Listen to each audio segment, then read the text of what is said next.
एक ऐसी पर्सनालिटी जो हमेशा सुर्खियों में रहती है। भारत के नुकसान का कोई सबूत नहीं है, अजीत डोभाल का दावा।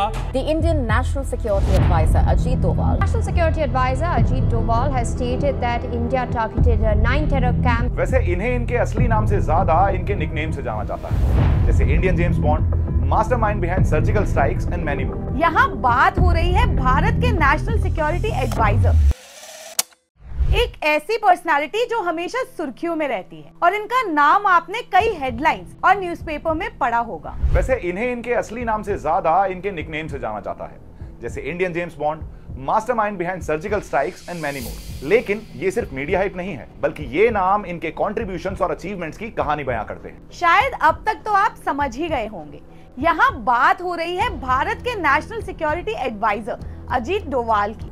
Strategic weapon systems, missiles, strategic partnership with China. India is having a long border with China and Pakistan. Ajit Doval ने भारत की नेशनल सिक्योरिटी पॉलिसी को फंडामेंटली चेंज कर दिया है और साथ में भारत की इमेज को भी। कैसे, चलिए स्टेप बाय स्टेप समझते हैं। डोभाल 1968 बैच के केरला कैडर आईपीएस ऑफिसर है, लेकिन उनका असली करियर शुरू हुआ इंटेलिजेंस ब्यूरो में, जहां उन्होंने 30 साल तक अंडरकवर काम किया। 1988 का operation black thunder, ISI agent बनकर वो गोल्डन टेम्पल के अंदर घुसे और मिलिटेंट्स के बीच इंटेलिजेंस कलेक्ट करी। ऐसा कर उन्होंने बिना गोली चलाए मिलिटेंट्स को सरेंडर करने पर मजबूर कर दिया। 1999 में IC-814 कांधार हाईजैक में काठमांडू से दिल्ली आ रहे इंडियन एयरलाइंस के विमान का आज अपहरण कर लिया गया है। Plane was carrying 11 crew members and 179 passengers. We were blindfolded, we all of us, with our heads down. Passenger है, उनकी सेफ्टी हमारी सबसे बड़ी priority. We have evidence to show that hijackers were encouraged by Pakistan. Doval ही थे जिन्होंने negotiations को lead किया था। इतना ही नहीं, इन्होंने कश्मीर और नॉर्थ ईस्ट में कई मिलिटेंट्स और इंसर्जेंट्स को समझाकर सरेंडर करवाया, जैसे कूका पर्रे, जो बाद में MLA भी बना। लाइमलाइट से दूर रहकर ग्राउंड पर हुए इन्हीं फील्ड ऑपरेशन ने इन्हें भारतीय इतिहास का one of the best security expert बना दिया। 2014 में डोभाल को भारत का नेशनल सिक्योरिटी एडवाइजर बनने की रेस्पॉन्सिबिलिटी मिली और उन्होंने भारत का सिक्योरिटी अप्रोच बदलकर याद दिलाया कि भारत सिर्फ गांधी का नहीं, चाणक्य का भी देश है। पहले इंडिया का एटीट्यूड होता था स्ट्रैटेजिक रेस्ट्रेंट, जिसके अकॉर्डिंग हम पर जब कोई अटैक भी करे तो भी हम चुप रहते थे। For example Mumbai attacks 2008। Doval ने इसे बदला और एक नया मॉडल अपनाया, जिसे कहते हैं डिफेंसिव ऑफेंस।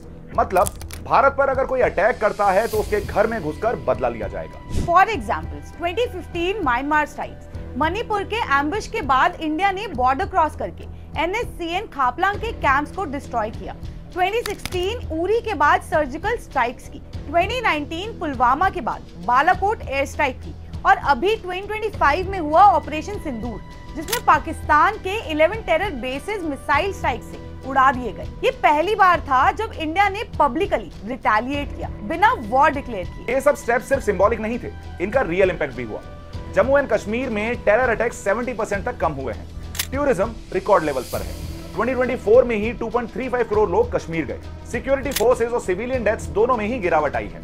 और सबसे इंपॉर्टेंट बात, इंडिया ने अपनी इमेज बदली। अब दुनिया इंडिया को एक पैसिव विक्टिम नहीं, बल्कि एक प्रोएक्टिव पावर के रूप में देखती है। तो अजीत डोभाल एक सीक्रेटिव फिगर जरूर है, लेकिन उनका इम्पैक्ट हर बॉर्डर, हर मिशन और हर पॉलिसी में दिखता है। वो एक ब्यूरोक्रेट नहीं, एक साइलेंट वॉरियर है जो दिखते नहीं पर भारत की सुरक्षा उनकी स्ट्रैटेजी पे टिकी है। वैसे अजीत डोभाल के सारे कॉन्ट्रीब्यूशंस और अचीवमेंट को एक वीडियो में कवर करना इम्पॉसिबल है और उनका योगदान हमेशा इस देश को सुरक्षित और प्राउड फील कराता रहेगा।